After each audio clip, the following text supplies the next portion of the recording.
قدوس يا سلام. Assalamualaikum warahmatullahi wabarakatuh. Selamat pagi para pemirsa Net TV. Di pagi hari ini alhamdulillah kita berjumpa kembali dalam acara tausih saya, yaitu saya akan mengambil tema bersyukur atas nikmat Allah. Alhamdulillahirabbil alamin, asyhadu an la ilaha illallah wa asyhadu anna Muhammadan abduhu wa rasuluh sallallahu alaihi wasallam wa ala alihi wa ashabihi amma ba'd. Senantiasa kita panjatkan syukur kehadirat Allah Subhanahu wa taala atas banyak nikmatnya yang telah diberikan kepada kita semua. Khususnya nikmat iman, nikmat ihsan, dan nikmat yang tak terhitung jumlahnya. Semua itu tentu atas perjuangan para perantara agama, para wasilah agama, dimulai sejak junjungan Nabi besar Nabi Muhammad sallallahu alaihi wasallam yang dibantu para sahabat-sahabatnya, para tabi'ihum, para alim ulama, mubalighin, mubaligot, dan semuanya kita haturkan syukur, kita haturkan doa untuk pejuang agama dengan kalimat alhamdulillah jazahumullahu khairan.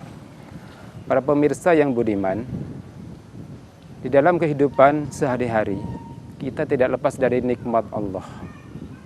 Nikmat yang Allah berikan kepada kita sangat banyak jumlahnya, tak terhitung jumlahnya. Sebagaimana sabda Nabi Rasulullah sallallahu alaihi wasallam, wa in ta'uddu ni'matallahi la tuhsuha. Seandainya kalian akan menghitung nikmat-nikmat Allah, maka niscaya tidak akan mampu menghitungnya. Bahkan kita beribadah, kita taqarrub ilallah, kita memperbanyak amal ibadah kita berpuluh-puluh tahun, bahkan sampai ratusan tahun, seadanya dinilai amal ibadah kita itu tidak akan sebanding dengan nikmat Allah. Sebagaimana dikisahkan dalam suatu hadis, Nabi bercerita, dahulu kala di zaman orang-orang Bani Israel, hidup seorang ahli ibadah. Dia hidup sendiri di sebuah pulau. Di sebuah pulau yang terasing, yang tidak ada seorang pun. Dia hidup di situ selama hidupnya kurang lebih 500 tahun dia gunakan hanya untuk beribadah. Setiap pagi dia turun dari mihrabnya, turun dari tempat ibadahnya, dia mengambil buah delima, mengambil beberapa makanan, dia bawa ke tempat mihrabnya, dia makan mulai sampai siang, sore, malam, pagi lagi. Dia ambil lagi makanan, terus seperti itu. Waktu hari-harinya, setiap menit, bahkan setiap detik, dia gunakan untuk beribadah kepada Allah. Sehingga dalam 500 tahun, dia sedikit pun tidak melakukan perbuatan dosa, tidak melakukan kemaksiatan. Tidak pernah berbuat ingkar pada Allah.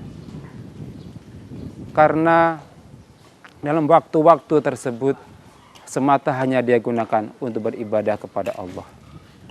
Singkat cerita, setelah dia beribadah selama 500 tahun,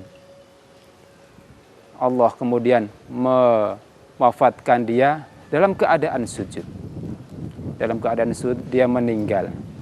Setelah itu, singkat cerita, di akhiratnya Allah menghidupkan hamba ahli ibadah tersebut.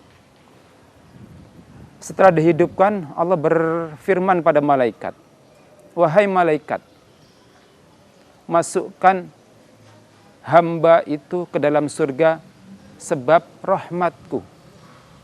Itu penyampaian Allah pada malaikat.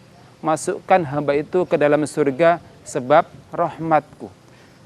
Si hamba yang mengetahui bahwa dia akan dimasukkan surga sebab rahmatnya, dia protes. Oh ya Allah, saya protes. Tolong masukkan saya ke dalam surga sebab jerih payah saya. Karena saya sudah ibadah, menyembah engkau selama 500 tahun, saya tidak pernah berbuat dosa, tidak pernah melanggar, tolong masukkan saya sebab jerih payah saya. Dengan bangganya si hamba berkata seperti itu di hadapan Allah. Allah pun mengulangi perintahnya pada malaikat. Wahai malaikat, masukkan hamba itu ke dalam surga sebab rahmatku. Begitupun si hamba bersikeras, ya Allah, tolong masukkan saya ke dalam surga sebab jerih payah saya.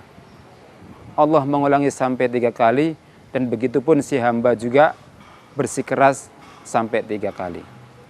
Akhirnya Allah perintah, wahai malaikat, sekarang coba kamu timbang.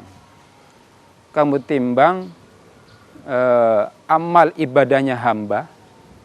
Amal ibadahnya hamba dengan nikmat yang aku berikan. Coba kamu timbang. Amal yang dia kerjakan selama 500 tahun, berapa banyak amal nilai pahalanya, dan nikmat yang aku berikan pada si hamba. Para pemirsa Net TV, mungkin sementara kita jeda dulu tausiah dari saya. Ya Allah ya Rahman ya Rahim ya Malik